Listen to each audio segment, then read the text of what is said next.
tous, chers frères et sœurs, ceux-là qui ont pris l'habitude de nous suivre dans nos émissions, que ce soit en préparation de Born to Worship ou bien après l'événement, l'adoration, un style de vie. Voilà, c'est pour vous à nouveau dans vos maisons, chez vous, vous m'accueillez au travers de vos écrans. Madeleine Bala pour vous présenter cette énième émission avant notre grand événement ce samedi. Oui, c'est déjà ce samedi de 15h à 17h, samedi 9 février à The Bridge, notre moment d'adoration, rassemblement d'adorateurs que nous avons appelé Born to Worship, en français, né pour adorer. Je vous bénis dans le nom de Jésus. Je suis vraiment dans la joie de pouvoir être là et de vous partager encore ce que le Seigneur a mis dans mon cœur en préparation de ce moment. Et comme quelqu'un que je chéris beaucoup et qui m'aide et qui me conseille beaucoup vraiment dans tout ce que nous sommes en train de préparer, a dit: n'oublie pas de reconnaître et d'être reconnaissante envers tous ceux-là qui sont pour toi un soutien. Je l'avais fait la fois dernière. Je voudrais particulièrement m'arrêter aujourd'hui. D'habitude, peut-être je le fais vers la fin. Mais j'aimerais commencer aujourd'hui par rendre grâce à Dieu pour mon époux, le pasteur Arthur Mbala. Vraiment, je rends grâce à Dieu pour sa vie, pour son soutien. Il est à la fois mon époux, le père de notre petite fille. Il est un ami pour moi, mon premier conseiller en tout et pour tout. Je rends grâce à Dieu. Merci pour sa vie et je suis vraiment reconnaissante pour tout ce que le Seigneur nous conduit à faire ensemble dans cette vie.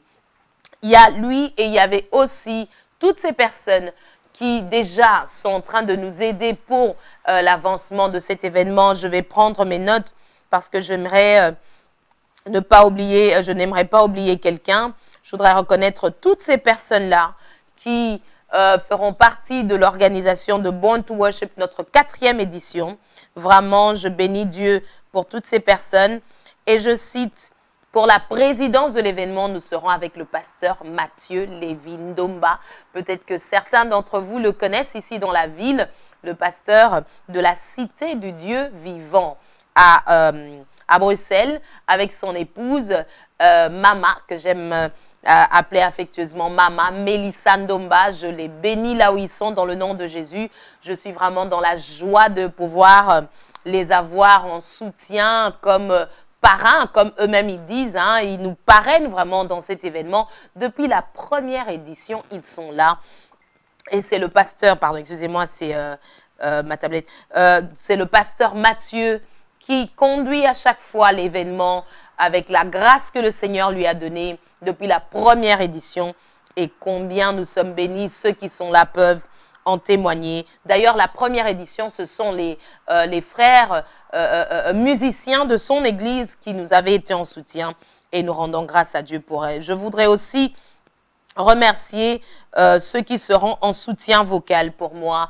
Il y aura 3 sœurs du nom de Tina. Elles sont toutes différentes, mais elles s'appellent toutes Tina.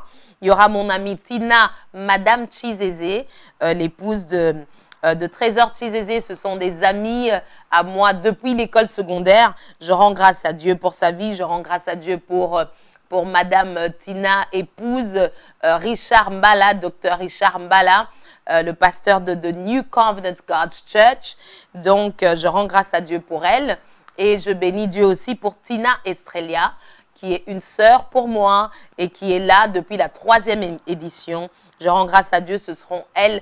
En soprane, il y aura aussi ma petite sœur Cynthia Ayala qui sera là pour nous soutenir. Je rends grâce à Dieu pour elle et je les bénis dans le nom de Jésus. Je voudrais bénir aussi en soutien vocal, mais en alto, il y aura aussi la sœur Karine Kandé, qui est pour moi une personne très chère. Je l'aime beaucoup, j'aime son esprit de prière. C'est quelqu'un qui est vraiment en grande bénédiction. Je voudrais ne pas oublier les musiciens. Au clavier, nous aurons notre frère Yves Malundama, je l'aime beaucoup et je le bénis, lui et toute sa famille, avec son épouse Vanessa Nsikulu Malundama. Il y aura aussi le guitariste Francisco Gonzalez. Au drum, j'aurai mon frère Akilas Mavinga. Ce sont toutes des personnes qui me sont vraiment chères. Et à la basse, il y aura le frère Lolo Tawab.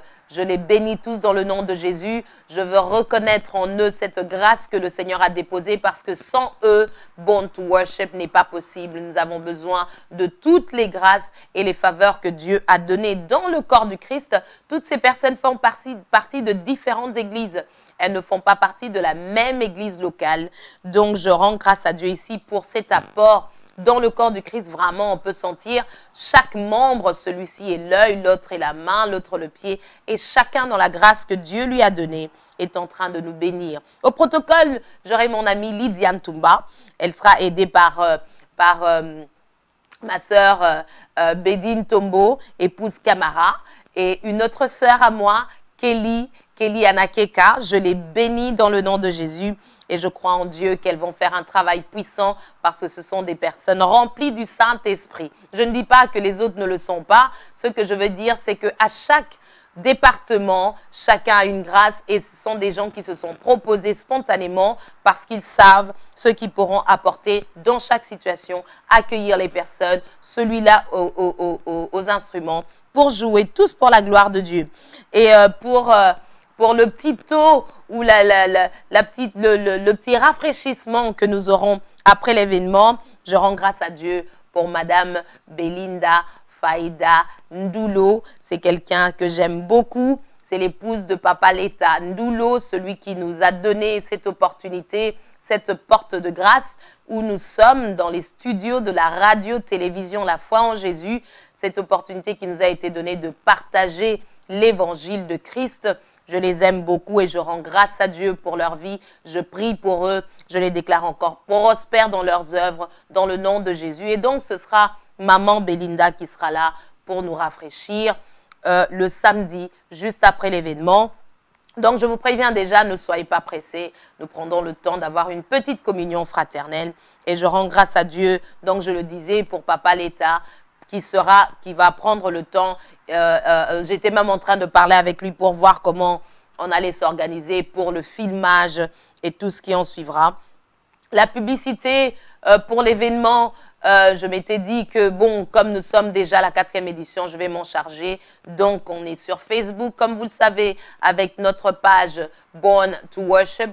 Je vous le recommande vraiment vivement. Nous mettons à chaque fois à jour des vidéos en préparation avec les émissions que nous avons sur YouTube. Nous le mettons en référence ou encore sur ma page à moi-même personnelle, Madeleine Bala. Vous pouvez toujours trouver des émissions, des anciennes émissions qu'on a déjà faites ou bien en préparation ou encore après l'événement appelé, l'adoration, un style de vie. À la logistique et à l'audiovisuel, nous aurons mon époux, Arthur Mbala, pasteur Arthur Mbala. J'ai rendu grâce à Dieu pour sa vie et je le bénis encore dans le nom de Jésus. Il sera là et c'est lui qui va s'occuper du son. J'ai la grâce qu'il soit ingénieur de son et donc personne d'autre va s'en occuper si ce n'est lui. Alors, il y aura aussi mon neveu Nathan Boumba qui va faire la photographie. Je rends grâce à Dieu pour lui. Je rends grâce à Dieu pour l'aide logistique que nous aurons aussi avec notre frère Deli Anakeka. Je le bénis dans le nom de Jésus et je dis merci déjà pour tout le travail avec sérieux. Je sais qu'il va faire parce que c'est quelqu'un qui fait le travail qui lui est donné avec excellence. Nous aurons aussi l'aide de ma bien-aimée sœur Rana pour la décoration des lieux, pour que ça soit accueillant. Et maman Mélissa Ndomba va nous aider. Elle intercédera, elle prendra le temps de prier et de recommander cet événement-là à la grâce du Seigneur, comme nous le faisons tous, mais elle en est chargée. Et tout celui qui sent dans son cœur de pouvoir intercéder pour l'événement, ou même pendant l'événement, pour que les gens soient touchés dans leur cœur d'une manière ou d'une autre par le Seigneur, pendant ce moment puissant où nous communions avec Dieu, eh bien, adressez-vous à Madame Ndomba Mélissa. Vraiment, je suis bénie de vous savoir tous présents et fidèles à suivre cette émission que nous avons déjà commencée. Depuis avant la 3e édition, nous avions des émissions que nous avons appelées en préparation de Born to Worship. Ce sont des émissions où nous partageons simplement la parole de Dieu. Parce que qu'est-ce que nous voulons expliquer par rapport à l'adoration ? Très souvent, nous avons une mauvaise compréhension de ce que c'est que l'adoration. Et donc, au travers de la parole de Dieu, nous avons voulu recadrer ces choses-là simplement pour que ça soit clair pour tout le monde. L'adorateur, c'est celui qui a cru en l'évangile, le croyant en Jésus-Christ. C'est l'adorateur. Dans les évangiles, nous voyons ce passage où il est dit de Dieu, Dieu cherche des vrais adorateurs, ceux qui l'adorent en esprit et en vérité. Et Jésus était en train de parler en contexte avec cette femme samaritaine. Il lui dit, femme, ce n'est plus à Jérusalem ou en Samarie ou ailleurs. Ce n'est pas un lieu physique qui détermine notre adoration. À l'époque, c'était le cas. Les Juifs pensaient que c'était à Jérusalem que les choses devaient se passer. Et comme ils n'avaient pas beaucoup de relations avec les ennemis qui étaient autour d'eux ou bien les Samaritains, ils pensaient que là-bas, rien ne se passe. C'est eux qui devaient venir à Jérusalem s'ils voulaient adorer le vrai Dieu. Ce n'est plus dans un lieu physique que nous adorons parce qu'aujourd'hui, Dieu a fait de nous son sanctuaire. Nous sommes le sanctuaire du Seigneur, le sanctuaire de Dieu. Quand quelqu'un décide d'accepter Jésus-Christ dans son cœur comme Seigneur et Sauveur, il est le tabernacle de l'Éternel.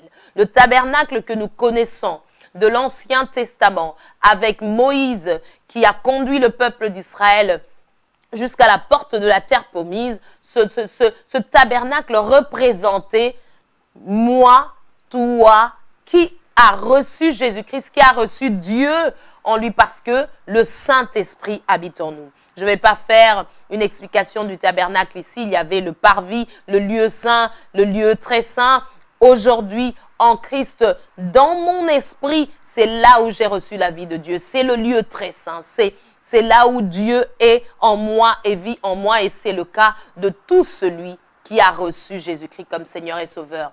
Afin de manifester les grâces que Dieu a déposées dans mon esprit, je dois moi-même prendre le temps de m'asseoir, de méditer, de prier, de discipliner ma vie, discipliner mon être, discipliner mon corps aux choses de Dieu, aux choses du royaume de Christ pour que dans mon esprit, ça se manifeste au vu au-dessus de tout le monde et que les autres aussi voient la gloire de Dieu et viennent au Seigneur. C'est ça le but du témoignage que nous rendons de Christ quand cette vie nous a pénétré et qu'elle nous a transformés de l'intérieur. C'est cela que j'aimerais expliquer aujourd'hui. Parce que tout celui qui viendra le 9 février ne viendra pas devenir adorateur le 9 février. J'aime toujours à le dire, j'aime toujours à le répéter parce que c'est ça la réalité, la vérité spirituelle.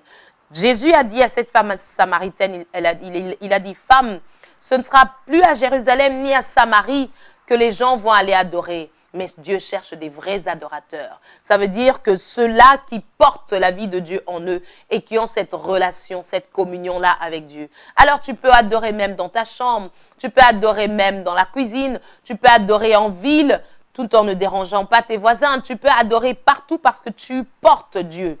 Tu portes la vie de Dieu. Tu es en constante communication avec Dieu parce que le voile qui retenait toute chose a été déchirée et maintenant nous avons un accès libre au Père au travers du sang de Jésus-Christ qui a tracé ce chemin de gloire qui nous a introduits dans le lieu très saint. En Christ, nous nous tenons devant le Père. En Christ, nous avons cette communion directe et continuelle avec le Père au travers de son esprit. C'est ce que j'aimerais partager aujourd'hui, le fait que l'adoration est une vie, le fait que l'adoration est vivante en nous, le fait que l'adoration n'est pas quand nous allons à l'église, au culte. L'adoration n'est pas le moment de louange et d'adoration qu'on a avant la prédication. L'adoration est un style de vie. C'est comme ça que nous avons nommé cette émission que nous avons après l'événement, l'adoration, un style de vie. Un style de vie veut dire que c'est ma vie et je la vis. Ça se voit, ça se manifeste. Un style de vie veut dire c'est quelque chose que j'ai intégré et que je vis au quotidien. Un style de vie veut dire que cette vie-là est en moi et que vous la voyez au quotidien. J'aimerais prendre le passage que je disais la fois dernière, c'est le passage qui va m'accompagner moi personnellement durant toute cette année 2019. C'est une parole de victoire, c'est une parole de gloire que Dieu, par son esprit, a voulu me rappeler. Et beaucoup le connaissent, c'est dans 2 Pierre chapitre 1, le verset 3, qui dit « Comme sa divine puissance nous a donné tout ce qui contribue à la vie et à la piété. » Quelle est cette divine puissance? C'est l'amour de Dieu envers nous. L'amour de Dieu nous a donné Jésus, nous a donné tout ce qui contribue à la vie et à la piété au moyen de la connaissance de celui qui nous a appelés par sa propre gloire et par sa vertu.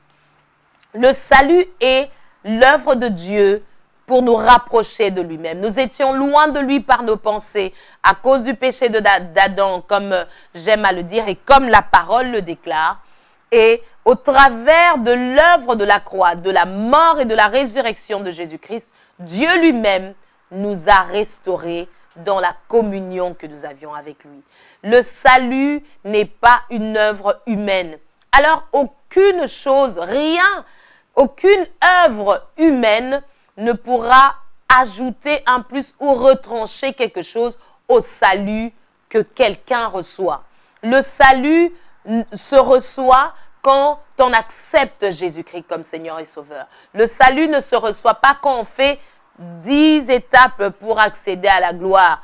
50 manières de voir le miracle dans sa vie. J'essaie d'inventer des thèmes que très souvent, malheureusement, nous voyons sur des affiches qui sont contraires à la parole de Dieu.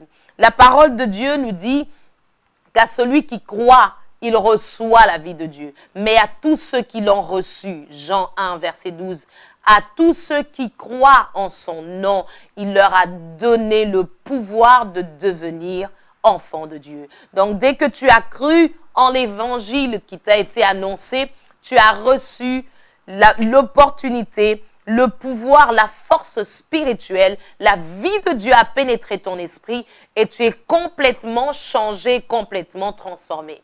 Tu es une créature nouvelle. 2 Corinthiens 5, 17. Les choses anciennes sont passées. Voici, toutes choses sont devenues nouvelles. Parce que 2 Colossiens nous apprend, par l'apôtre Paul qui était en train d'exhorter ces chrétiens dans la ville de Colosse à l'époque en Grèce, il leur dit « Rendez grâce à Dieu, rendez grâce au Père, qui vous a rendu capable d'avoir part à l'héritage des saints, donc à l'héritage de ceux qu'il a mis à part, à l'héritage. Saint, ça veut dire mettre à part. Saint, ça ne veut pas dire j'ai pas de saleté. Saint, ça veut dire mettre à part. Rendez-lui grâce parce qu'il est l'auteur de notre rédemption. Il est l'auteur de notre rachat. Il est l'auteur de notre libération. Nous étions dans un état où nous ne savions pas nous aider nous-mêmes. Mais par sa grâce et par cette faveur, par sa propre décision, par sa propre volonté, il a décidé de nous sauver, de venir, de prendre notre place et de prendre le châtiment qui nous donne la paix. Il est tombé sur lui et aujourd'hui, nous avons cette relation qui est restaurée. Si quelqu'un vient vous dire qu'aujourd'hui Dieu est en colère contre le monde, ce n'est plus le cas. Ce serait un mensonge. Dieu n'est plus, je dois dire. Mieux dit, ce serait Dieu n'est plus en colère. Comme à l'époque quand Adam avait péché et que sa justice demandait réparation. Parce que la grâce de Dieu est disponible. La grâce de Dieu a été mise à disposition. Le potentiel du salut est là pour tous les hommes. Le soleil se lève, comme le roi David l'a dit, se lève pour les bons et pour les méchants. Dieu fait lever le soleil, non pas pour les chrétiens et les païens restent dans le ténèbre. Ce n'est pas possible. Même celui qui va voler, il espère que Dieu va le garder dans son œuvre de vol. Il se lève le matin, le souffle qu'il respire, ce n'est pas un souffle humain. Parce que le mécanisme à l'intérieur qui maintient la vie, ce n'est pas fait de main d'homme. Donc même celui qui ne croit pas en Dieu, dans les petites choses de la vie, dans la nature ne vous enseigne-t-elle pas, a dit Jésus-Christ. Donc, Dieu est bon et Dieu a donné au monde, à tout celui, mais à tous ceux qui l'ont reçu, à ceux qui croient. Donc, peu importe la nation, peu importe la philosophie qui guide cette personne-là. Si aujourd'hui, de n'importe quel coin dans le monde, cette personne décide que, en rapport à ce qui lui a été annoncé, l'évangile de Jésus-Christ, il décide, waouh, je veux recevoir cela et en faire mienne, il reçoit la vie de Dieu. Il reçoit, il est transformé, son esprit est régénéré directement. C'est ce que Colossiens est en train de nous expliquer. Il dit, rendez grâce au Père qui vous a rendu capable. J'étais en train ça me rappelle que dans une des émissions, nous avons parlé de ça en long et en large. L'année dernière, je pense, c'était au mois de juillet ou au mois d'août, nous avons dit que en grammaire française, rendre capable est conjugué au passif. Ça veut dire que la personne qui fait l'action, c'est pas celui qui parle en fait. La personne qui fait l'action, c'est une autre personne. Donc, nous qui parlons, nous subissons cette action. Vous rendez grâce au Père parce que lui vous a rendu vous capable.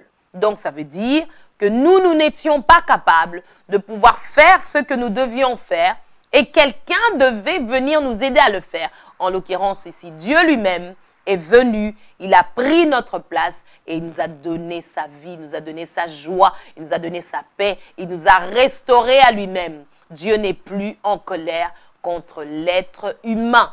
Nous ne parlons pas de chrétiens, nous parlons d'êtres humains. Ce sont des choses qui sont importantes pour nous, enfants de Dieu, à connaître parce que des fois, je pense que nous pouvons facilement devenir sectaires et croire que Dieu n'est bon que pour les chrétiens. Ce serait un mensonge, ce serait une ignorance de penser comme ça. Et l'ignorance, c'est ça qui fait périr parce que nous ne savons pas la vérité des choses. La vérité, c'est que Dieu, sa grâce est disponible pour tout celui qui va croire. Donc, pour tout celui qui va croire, ça veut dire que n'importe qui peut le recevoir. N'importe qui peut recevoir cette joie. N'importe qui est candidat à cette grâce qui est donnée. Dieu est bon. Dieu est bon pour tout le monde. Et celui qui décide d'accepter Jésus-Christ comme Seigneur et Sauveur, il entre dans cette relation de communion, dans cette relation d'adoration avec le Père. C'est à ce moment-là que naît l'adorateur. C'est à ce moment-là que se manifeste l'adorateur dans la créature que Dieu a faite. Monsieur tout le monde dans la rue est la créature de Dieu.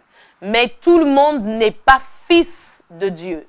On ne devient fils de Dieu qu'en ayant accepté l'œuvre du salut que Dieu lui-même a accompli après que nous ayons été enseignés, parce que l'évangile, nous devons l'entendre, le comprendre pour pouvoir l'accepter.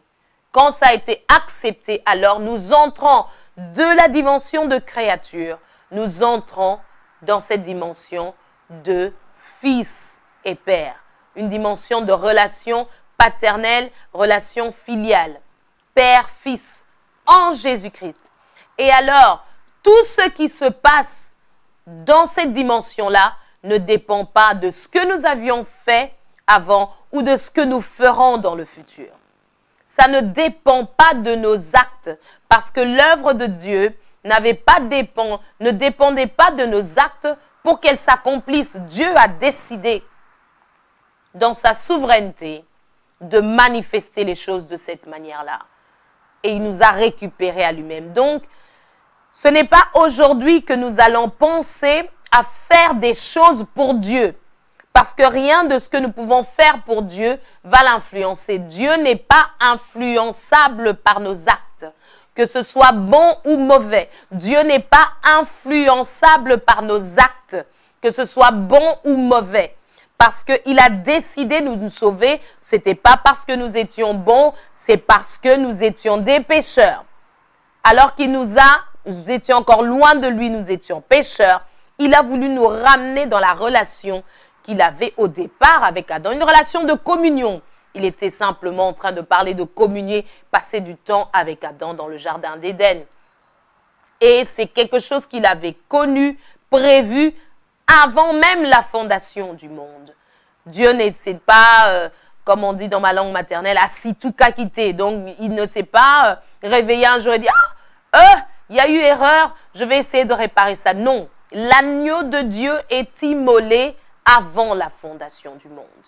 Donc, j'essaie en fait de nous aider à comprendre et à garder dans l'esprit que si nous sommes enfants de Dieu, c'est simplement parce que nous avons cru en l'Évangile.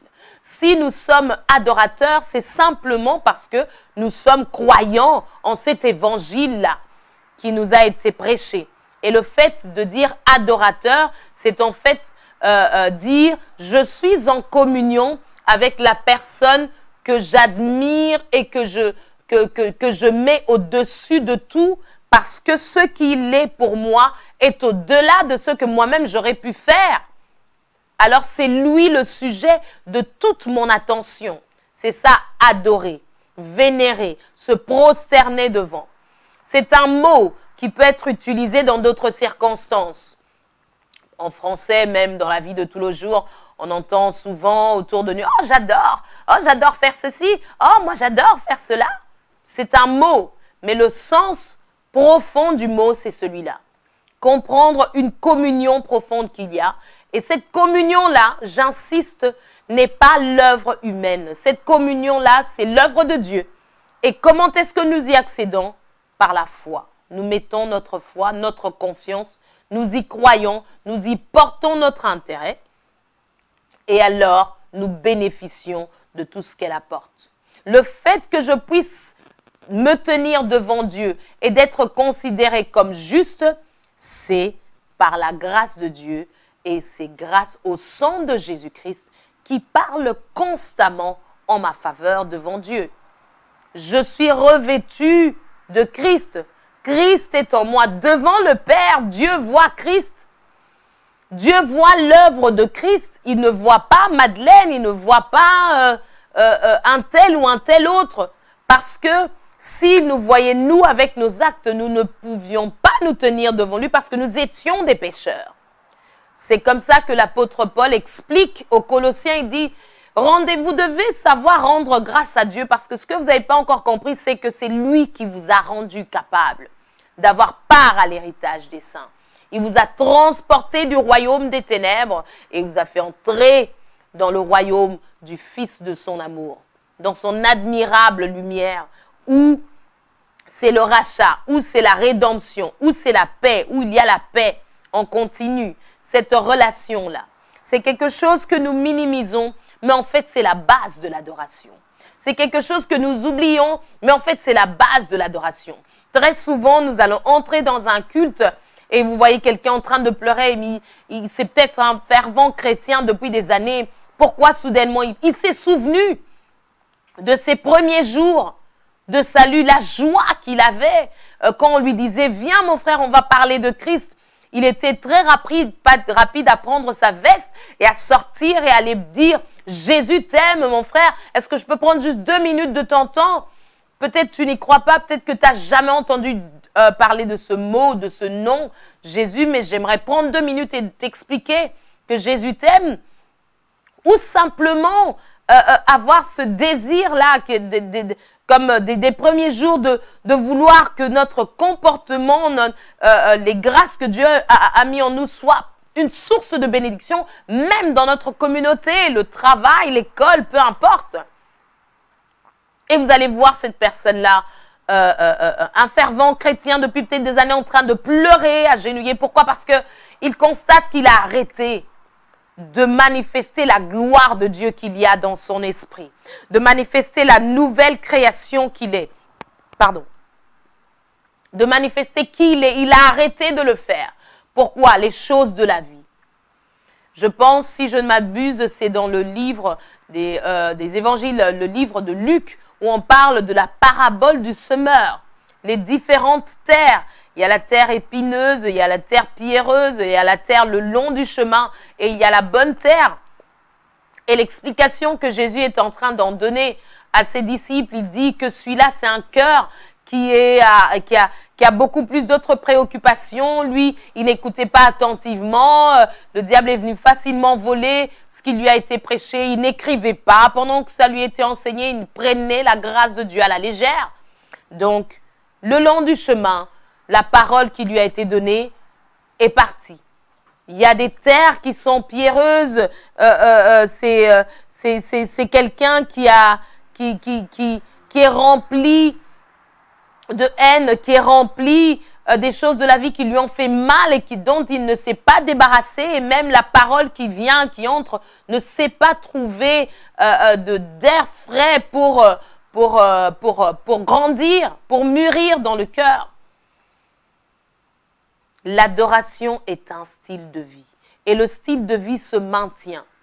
Un appareil qu'on utilise, on le maintient. Là, il y a des coûts de maintenance, souvent on entend.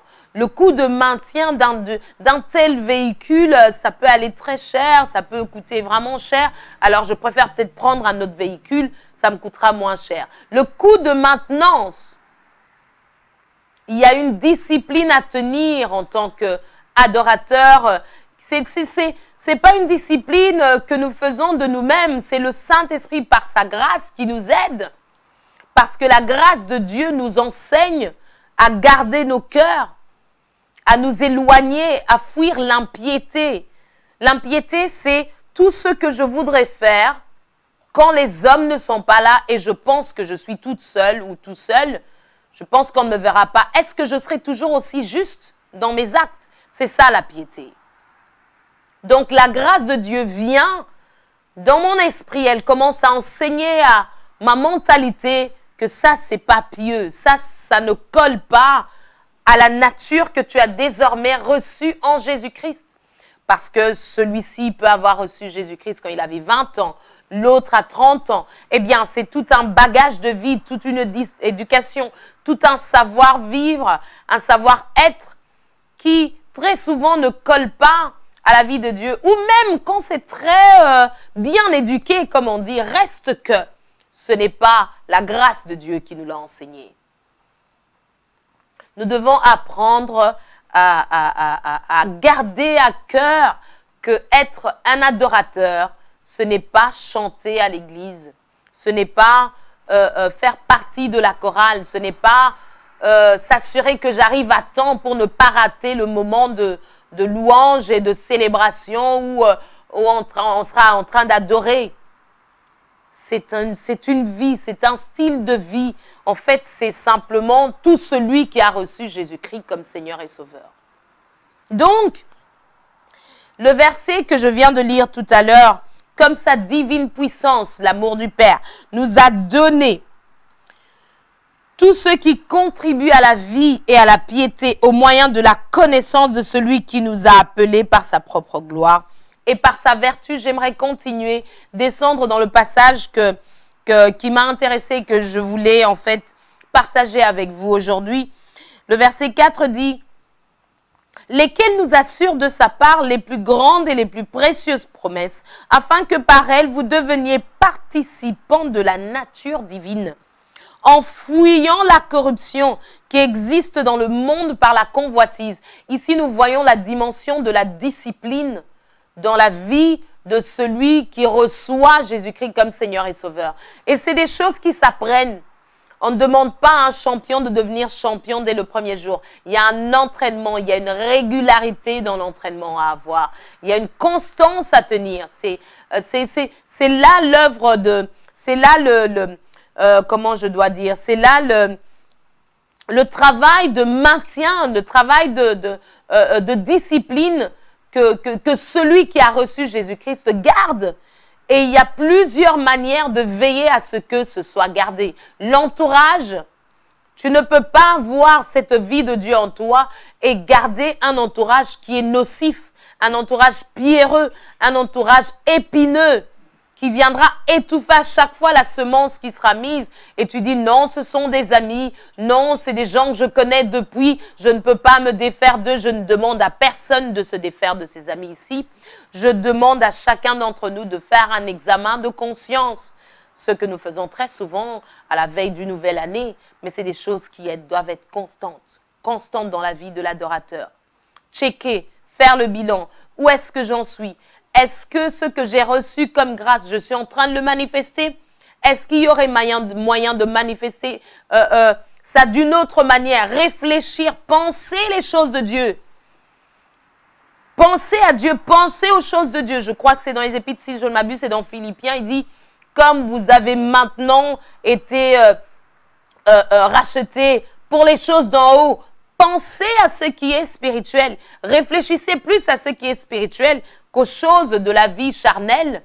Parce qu'elles sont là, nous les pratiquons déjà. Mais pour pouvoir marcher dans les œuvres de Dieu, comme nous dit Éphésiens chapitre 2, verset 10, car nous sommes son ouvrage, ayant été créés en Jésus-Christ pour des bonnes œuvres que Dieu a préparées d'avance, afin que nous les pratiquions.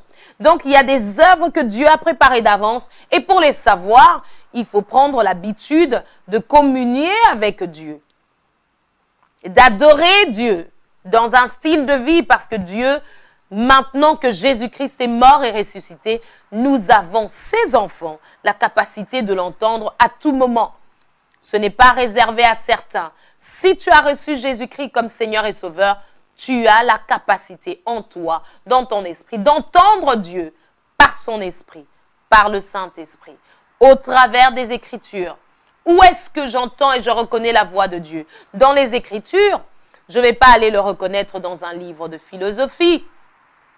Ce n'est pas là qu'il a inscrit sa volonté. Il a inscrit sa volonté dans sa parole. Il a inspiré ceux-là qui ont vécu avant nous et d'une manière ou d'une autre, ils ont rassemblé 66 livres qui ont fait ce qu'on appelle un condensé de livres, qu'on appelle Bible. Et dans ces écrits, nous trouvons la vie de Jésus, nous trouvons les histoires de ceux-là qui ont vécu avant nous dans une dispensation qui était autre que la nôtre. Nous trouvons des poésies, nous trouvons des chants. Un roi qui était en même temps chanteur et qui dansait terriblement, le roi David à son époque. Aujourd'hui, on dirait qu'il manque de protocole, ce chef d'État. C'est ça qu'on dirait de lui aujourd'hui, David. Oh mon Dieu! Waouh! C'est ça l'adorateur. Et aujourd'hui, nous sommes en Christ. Dans les épîtres, notre vie de chrétien est dépeinte par l'apôtre Paul pour le 2/3, l'apôtre Pierre, l'apôtre Jean.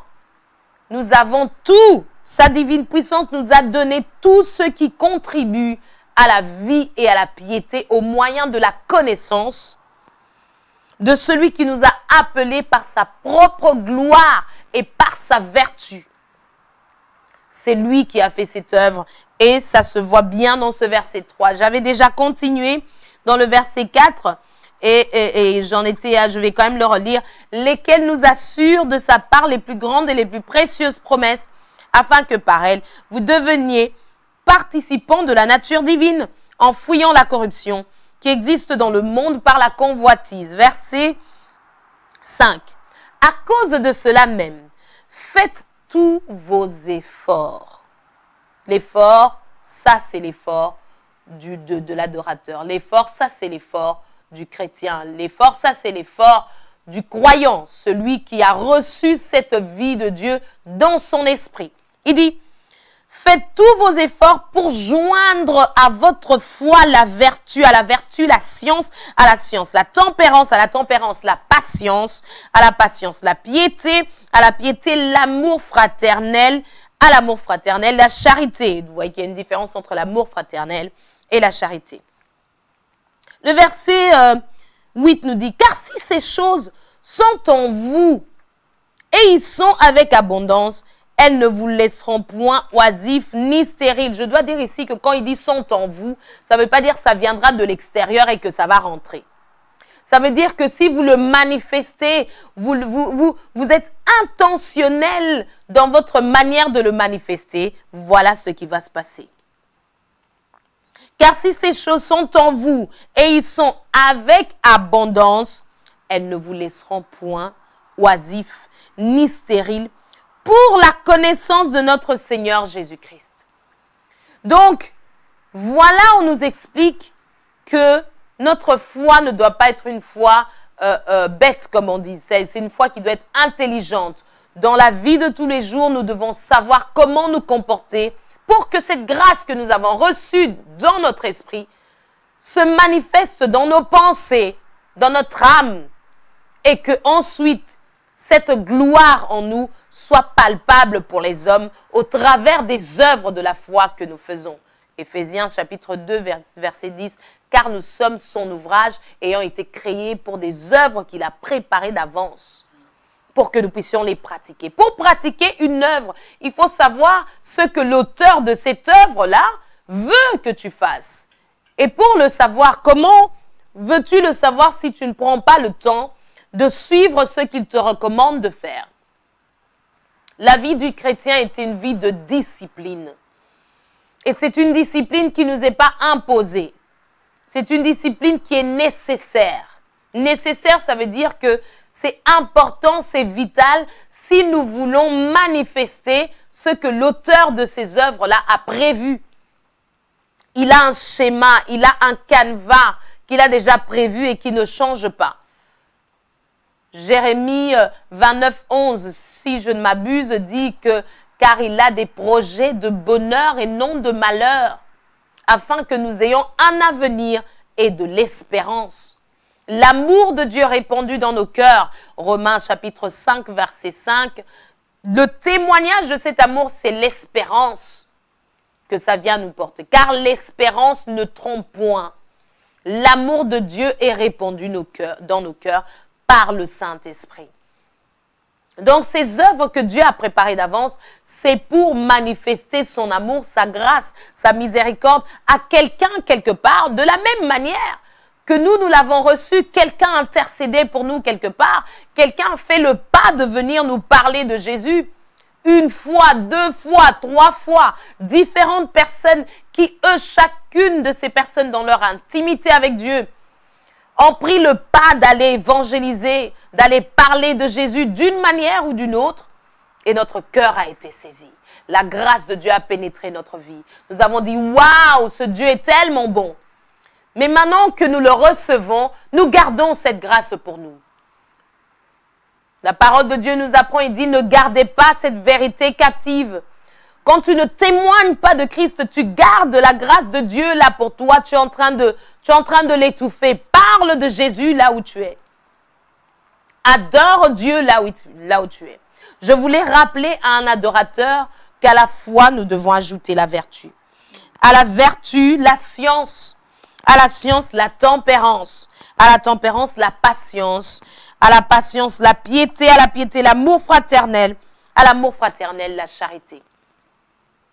Si nous sommes chrétiens pour nous-mêmes, alors nous n'avons pas compris le christianisme.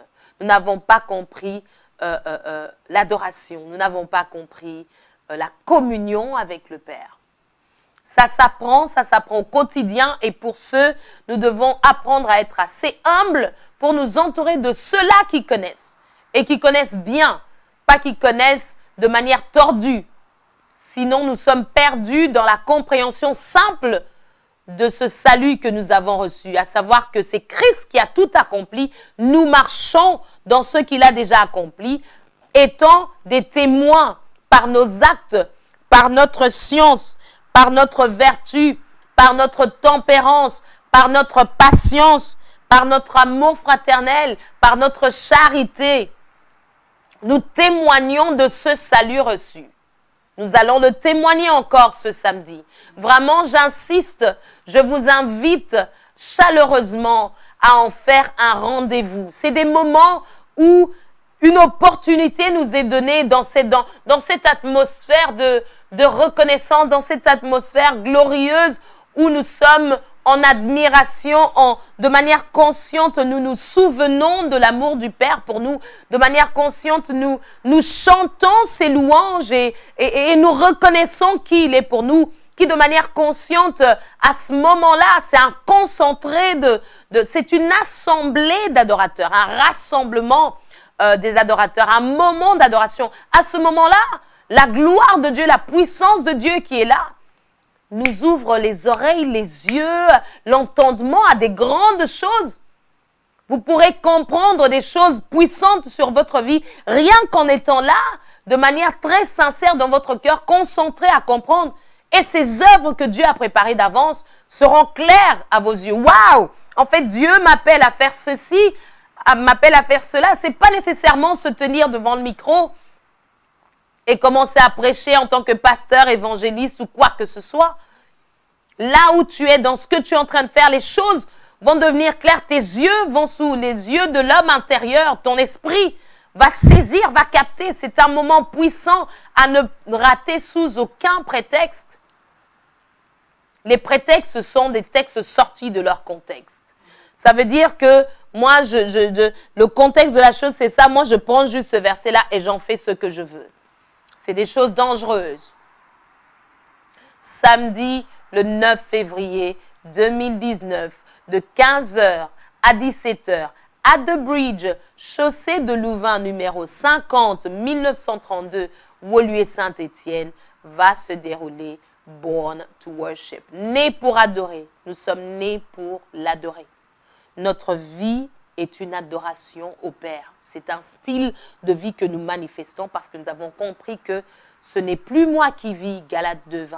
C'est Christ qui vit en moi. Si je vis dans la foi, si je vis aujourd'hui, si je vis dans la chair, je vis dans la foi au Fils de Dieu qui m'a aimé et qui a donné sa vie pour me sauver. Galates 2:20.